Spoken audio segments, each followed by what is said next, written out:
আওয়ামী লীগকে বর্তমান সরকার নিষিদ্ধ ঘোষণা করেছে। জাতীয় পার্টির ও রাজনৈতিক কার্যক্রম নিষিদ্ধ ঘোষণা করা তার লেজিটিমেট এক্সপেকটেশন। আওয়ামী লীগ নিষিদ্ধ হইতে পারে, রাজনৈতিক কার্যক্রম নিষিদ্ধ হইতে পারে, তাহলে জাতীয় পার্টির রাজনৈতিক কার্যক্রম কেন নিষিদ্ধ হইতে পারে না? 1 সেপ্টেম্বর 2025 এনসিপির ঢাকা মহানগর দক্ষিণের কর্মী হোসাইন মোহাম্মদ আনোয়ার প্রধান নির্বাচন কমিশনার বরাবর একটি লিখিত চিঠি দেয়।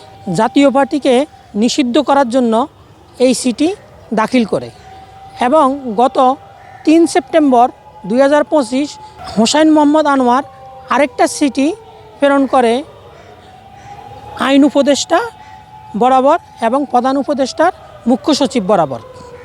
এই 3টা চিঠিতেই হোসাইন মোহাম্মদ আনোয়ার জাতীয় পার্টির রাজনৈতিক কার্যক্রম নিষিদ্ধ করার জন্য আবেদন করেন। হোসাইন মোহাম্মদ আনোয়ারের কথা হলো যে আওয়ামী লীগ গত 15 বছর যাবৎ ফ্যাসিস্ট কার্যক্রম চালিয়ে আসছে।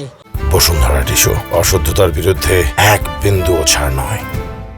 আওয়ামী লীগকে বর্তমান সরকার নিষিদ্ধ ঘোষণা করেছে, তাই আওয়ামী লীগের যত কার্যক্রম যেহেতু নিষিদ্ধ ঘোষণা করেছে, সেহেতু জাতীয় পার্টির ও রাজনৈতিক কার্যক্রম নিষিদ্ধ ঘোষণা করা তার লেজিটিমেট এক্সপেকটেশন।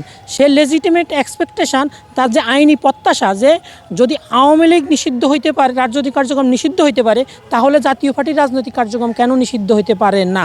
সেজন্য জাতীয় পার্টির রাজনৈতিক কার্যক্রম নিষিদ্ধ সেই এই লিখিত আবেদন করে।